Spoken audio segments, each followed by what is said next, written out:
मां जिस बेटे को जन्म देती है, अपने स्तन का दूध पिलाती है, अपने रक्त से सराबोर कर कर गर्भ में रखती है, वो बेटा एक दिन अपनी मां से मुख क्यों मोड़ लेता है? प्रश्न जरा प्रबल है।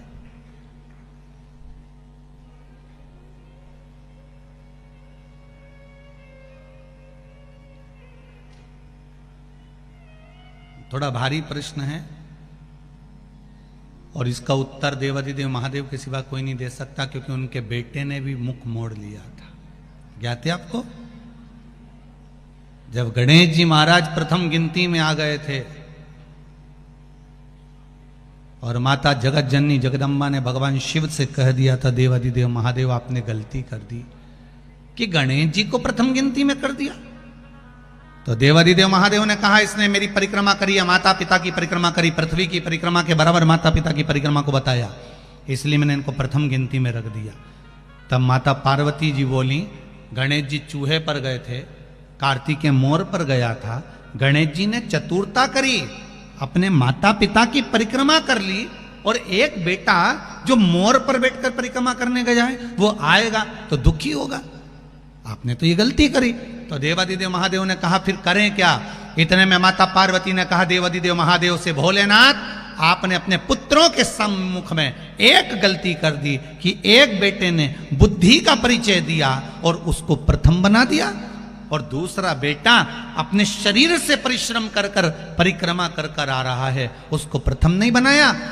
मैं आपसे आज एक वर मांगती हूं, अगर देना चाहें तो दे दीजिए। शंकर जी ने कहा, मांगो पार्वती, कौन सा वर चाहिए? माता पार्वती ने कहा, वर दीजिए, आप बिल्कुल भोले हो, आप बिल्कुल सरल हो, आपके बराबर दुनिया में कोई भोला हो ही नहीं सकता, कि बेटे ने तुम्हारी परिक्रमा करी और तुमने उसको पूरी तिजोरी की चाबी सौंप दी।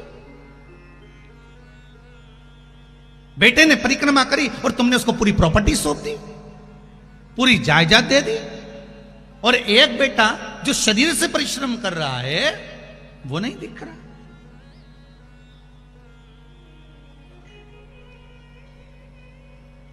दो बेटे, एक फोन पे लगा रहे, सारा व्यापार फोन पे, हाँ माल भेज देना, हाँ ऐसा कर लेना, ऑफिस में बैठा बैठा लिखा पढ़ी करता रहे, ऑफिस में बैठा बैठा काम करता रहे, और एक बेटा इंदौर जा रहा है, पुणे जा रहा है, मुंबई जा रहा है, यहां जा रहा है, वहां जा रहा है, वहां पहुंच रहा, वहां कर रहा। माता पिता की निगाह में कौन सा बेटा ज्यादा काम करता दिखेगा? बोल दो रीजी जी, अरे बोलो बोलो, तुम तो बोल पीछे मटो तो निमाड़ी हो, यहाँ तो मिर्ची के लिए बोल दिए तो भाई बोलवा में कहीं जाए, तुम घबराना वबराना नहीं, तुम तो बोलो।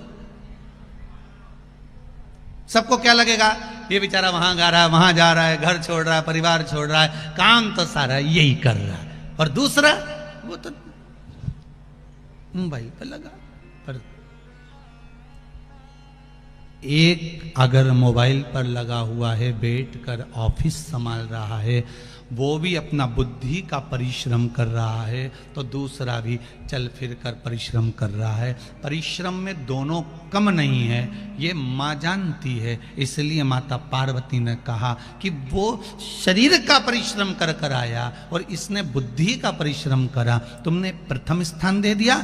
माता पार्वती जी कहती हैं, भोलेनाथ एक वर दे दीजिए। शंकर जी ने कहा, मांगो क्या चाहिए? बस वर इतना सा दे दीजिए, आज के बाद कभी तुम्हारी परिक्रमा नहीं हो, आज के बाद तुम्हारी कभी पूर्ण परिक्रमा नहीं हो। अगर कोई पूर्ण परिक्रमा करेगा तो उसका करा हुआ सारा पुण्य समाप्त हो जाएगा। शंकर जी ने कहा, तथास्तु। भोलेनाथ बोले, तथास्तु। इसलिए पार्वती ने कहा, आपकी आधी परिक्रमा होगी, जहां से चले थोड़ी दूर तक घूमे, जहां से जल निकलता है उसको पार नहीं किया गया, वापस घूमकर वहीं से आ गए, आपकी आधी परिक्रमा होगी। क्योंकि हम भोले इतने हो, कोई परिक्रमा लगाकर चले गया तो तुम दे दो। तुम्हारे तो वचन, लंका अधिपति रावण ने आकर कह दिया था कि प्रभु सोने की लंका दे दो, दे दी। एक दिन उसने कह दिया पार्वती जी को दे दो, निकल ले जा जा।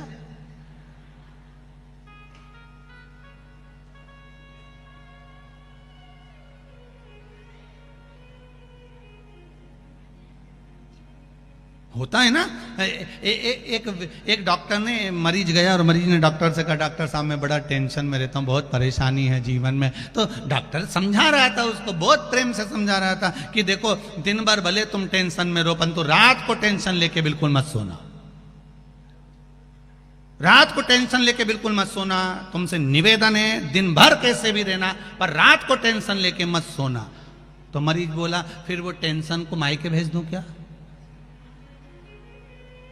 मतलब टेंशन कौन थी? टेंशन कौन थी? उसको मायके भेज दूं? तो डॉक्टर बोला भैया तू अपने घर जा, मेरी लड़ाई मत करा देना, तू अपने घर जा।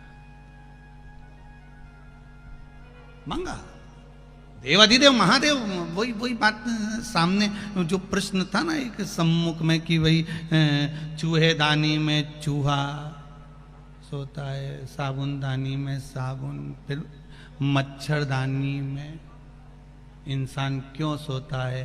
तो गुरु ने मच्छर से कहा उसका केवल एक कारण है कि ये काम, ये लोभ, ये विषय, ये आसक्ति, ये वासना, ये तृष्णा के मच्छर अंदर प्रवेश ना करें, इसलिए शिव महापुराण रूपी ज्ञान की मच्छरदानी लगाकर चैन की नींद सोइए, ये प्रवेश नहीं करें।